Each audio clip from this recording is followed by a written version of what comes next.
Welcome back sa ato mga sambingay mga kadyadisi. So dili gud ay maayo sa kinabuhi nga dili ta kabalong makutinto sa unsay gihatag sa Ginoo sa atoa. Kay kung makabaton gani tag kinaiya nga walay pagkuntinto, mo ni hinungdan nga mabungkag ang relasyon o daghang pamilya nga naguba karon tungod sa kinaiya nga walay pagkuntinto. So para masabtan nimo ning ato ang storya karon o makuhaan nimo og lesson ang ato ang pagahisgutan karon lain na usab nga episode sa storya nga ato ang makuhaan og moral lesson inani ang senaryo. Adunay usa ka amahan nga dili kayo siya gyud kwartahan, pero aduna siya tinguha nga palitan gud niya ang iyang bugtong anak.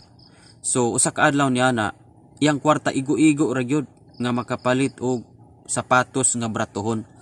So pagpalit niya og sapatos bratohon, excited kayo siyang muuli kay gusto pud siya nga ma-surprise ang iyang bugtong anak. So tuod man pag abot niya sa iyang panimalay, iyang gihatag ning sapatos nga iyang pinalit. Pagtan-aw sa anak nga katong maong sapatos ug pagpangutana og pilay presyo, baling sukua sa anak ug baling hinilak sa anak, baling guula sa anak. So natingala ang usa ka amahan kay imbis ga expect ang amahan nga malipay ang iyang anak tungod kay gipalitan niyang sapatos, ang response is nasuko man hinuon og naguol. So karon gipangutana niya ang iyang anak kung anong unsay nasukan ug unsay nagulan. So ang tubag sa anak nga niyon ang anak nga nganong gipalitan man ko nimo og bratohon, nga ngano man nga kaniman imong gipalit nga bratohon man ni kaayo. So tungod ato baling siningka sa anak ngadto sa amahan kay lagi di siya ganahan og bratohon nga sapatos. Pero saon man nga maor man gyud ang maabot sa amahan.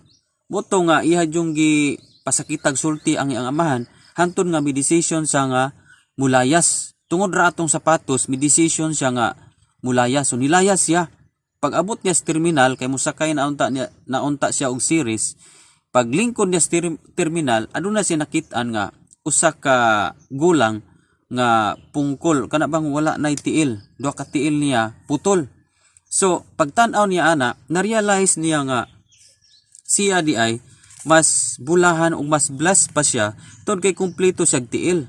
Kung nakita niya tong walay tiil, nakahuna-una siya nga wala na siya nagkinahanglan og sapatos.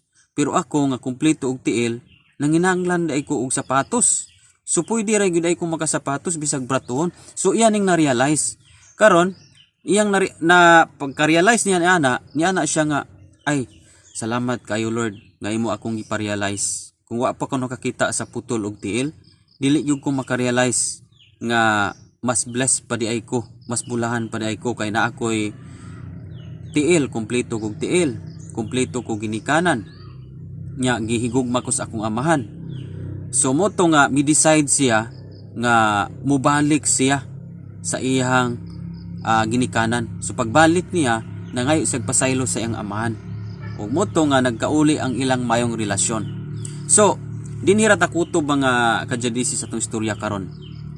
Ang lesson nga itong makuha nini sa kinabuhi, dunay mga panahon nga kita wala ta makuntinto sa unsay gihatag sa atoa. That's why daghang panahon nga kita dili mayo atong relasyon sa atong isig katawo, sa atong pamilya tungod kay dili ta kabalong makuntinto sa unsay gihatag sa Ginoo sa atoa. So dako kayo ning impact sa tong kinabuhi kining dili pagkuntinto kay makabungkag ni og relasyon. Now, tagaan ta mo example daghan kayong pamilya ron nga nabungkag tungod kay walay pagkuntinto sa kinabuhi. Just like for example, wa siya makuntinto sa iyang bana, wa siya makuntinto sa iyang asawa, so nangabit siya, nangita siya lain kay dili lagi makuntinto. So ang ending pagkabalo sa iyang kapika sa kinabuhi nga muna yang gihimo kay wa man gisikreto nga dili mabutyag, so nabaw-an. So ang ending nabungkag ang ilang relasyon. So inana ba simple ra kay example pero munay kadaghanan karon nga nahitabo sa palibot mga pamilya nabungkag tungod kay walay pagkuntinto. Kung unsa gani gihatag sa Ginoo sa tua, dapat kabalutang mo appreciate, kabalutang mo pasalamat, dapat grateful ta sa mga gihatag sa Ginoo sa tua. No? Sa tanawa sa maong istorya, ang maong usa ka anak unsa may hinungdan ngano nga milayas siya.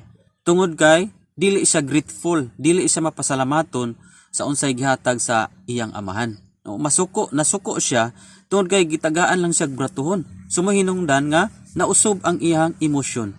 Inana bitaw sa kinabuhi usahay pod ba nga pagdili gani ta ganahan sa usa ka butang o sa usa ka panalangin, mura bitaw mausob ang atong kinaiya, mausob ang atong emosyon, mo hinungdan nga mabugto o dili mayo atong relasyon, di ba? So ang lesson nga lain nga tumakuha nini, bisag unsa ka gamay ug unsa ka dako sa gihatag sa Ginoo, magamay man na og dako, importante nga kabalutang mupasalamat sa Ginoo. No, kay kalabanan sa atoa pagdagko nga panalangin diha ta mo grabing mo pasalamat. Pero how about sa mga gagmay nga panalangin, sa mga bratuhon, o di ba? Magpasalamat gyapon ta. Kay matud pa sa Hebrewanon 13 versikulo 5, ayaw higugmaa ang salapi. Kinahanglang makuntinto kamo sa unsay anaa kaninyo. Kay nag-ingon ang Dios, dili ko gayud kamo biyaan o talikdan. O di ba? So klaro kaayo nga pagkuntinto kamo, isa diri, makuntinto kamo sa unsay anaa kaninyo. So ang pulong nga makuntinto naa diha ang mapasalamaton nga kinabuhi, bisan unsa ang midangat sa kinabuhi, mapasalamaton ta. Bisan unsa ang atong nadawat, maayo man ug dili maayo, gagmay man ug dagko, ang importante nga kanunay ang kinaiyang mapasalamaton. O grateful ta sa tanan nga nahitabo. Ang usa ka anak sa mga istorya nato karon, dili siya mapasalamaton. Imbis nga ang amahan nag-expect nga malipay siya og magapasalamat kay gipalitan siya sapatos, pero ang iyang gisukli sa iyang amahan is kaguol man og sakit nga mga pulong, o grabe ang iyang kasuko sa iyang amahan nga may resulta pa nga may palayo siya. Pero ang nakanindot kay nakarealize siya pagkakita niya sa usa ka pungkol o walay tiil. So inana bitaw sa kinabuhi, ang Dios magpadala gyud mga sitwasyon nga kita makarealize ato ang nahimo o hilabi na gyud sa ato ang pagkinabuhi sa kinaiya nga dili makuntinto. So kani ato ang istorya karon, nindot kayo ni atong ma-share sa ato ang mga kaigsuonan nga mga Kristohanon, kay dili pa tanang Kristohanon karon aware niini nga topic. Daghang mga Kristohanon pa karong panahon na nga walay pagkuntinto sa kinabuhi. Daghang mga Kristohanon karong panahon na nga grabe pa ang pagbagulbol, kung gamay ra ang madawat, gamay ra ang gihatag, naay mga pagbagulbol, no? Naay mga kasina. Kay imbis nga magpasalamat sa mga gihatag sa Ginoo, anaa hinuon ang pagbagulbol o pagpasakit og mga pulong, di ba? So inana sa kinabuhi nato sa pagpangalagan sa Ginoo, daghan gyud tang mga ulos-bunon sa atong kinabuhi, especially kining kinaiya gyud nga makuntinto.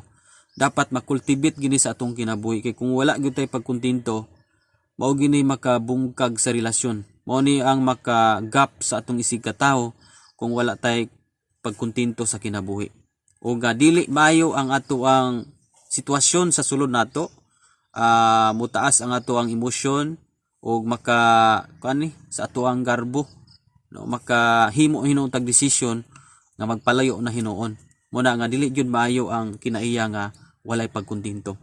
So unta mga JDC, nakakuha ta og lesson ini nga atong ma-apply sa atong kinabuhi, nga dili gyud ta pwede nga magbaton sa kinaiya nga dili mapasalamaton o kining kinaiya nga dili magkuntinto, kay dili ni mayog impact sa tubangan sa Ginoo.